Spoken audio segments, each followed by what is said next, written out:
Hello and welcome to the day ahead. It is Monday, April the 14th. I'm Andrew Gagan. Well, the local market is set to open higher this morning with ASX futures there up around 0.25%.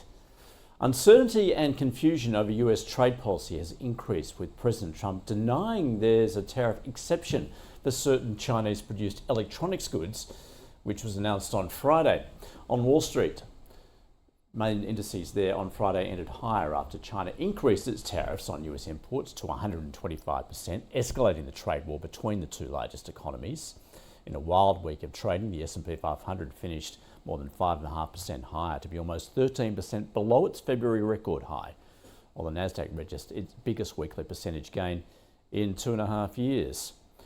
Amidst the market mayhem, first US quarter earnings season has begun, with JP Morgan Chase, Morgan Stanley and Wells Fargo all reporting better than expected profits, but warning of a potential economic slowdown due to the trade disputes. A check of the Mag 7 sees a mixed result, with Apple higher, focused on that given its exports from China. Analysts see aggregate S&P 500 earnings growth of 8% for the quarter, less than the 12% growth predicted at the beginning of the year.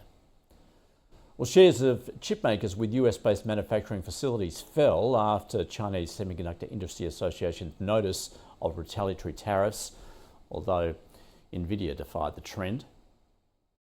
Copper miners rose, tracking prices of the red metal higher, with US-listed shares of Rio and BHP gaining. And the gold miners surged, tracking the bullion price higher. Well, late on Friday, the Trump administration granted exclusions from the steep reciprocal tariffs on smartphones and a set of other electronics, including computers, laptops, semiconductor devices and memory chips. However, in a subsequent social media post, the president said that these products are still subject to existing tariffs of 20%. And later, Commerce Secretary Howard Lutnick said that these electronics would face separate duties, along with semiconductors, within the next 2 months.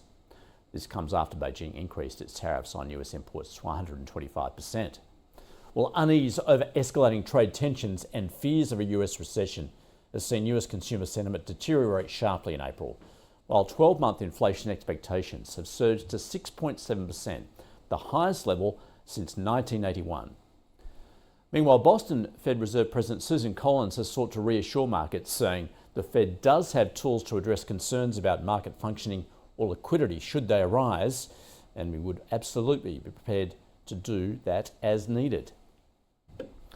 Well, benchmark 10-year US Treasury yields registered their biggest weekly rise in more than 2 decades on Friday, settling at around 4.49%. The 2-year rising 10 basis points to be at 3.97%. The US dollar index closed down 0.8% on Friday to be its lowest level in almost 2 years. The Aussie dollar is trading at 62.9 US cents, and Bitcoin is trading around 83,500 US dollars.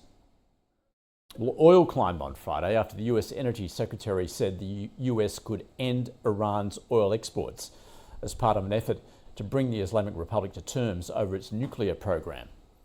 Brent crude futures rose more than 2% to $64 a barrel. Copper jumped more than 4%, while iron ore was up 0.5% to $98 a tonne. And gold soared past the $3,200 mark as the US dollar faltered. Spot gold up nearly 2% at $3,236 an ounce.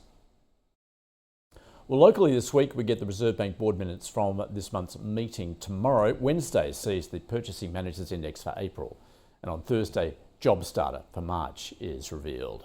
Overseas, tomorrow, US import and export prices for March.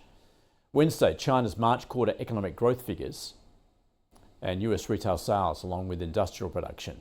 And the Bank of Canada reveals its interest rate decision. And Thursday, we get New Zealand consumer prices, and the European Central Bank hands down its interest rate decision. That's your day and your week ahead. See you again tomorrow.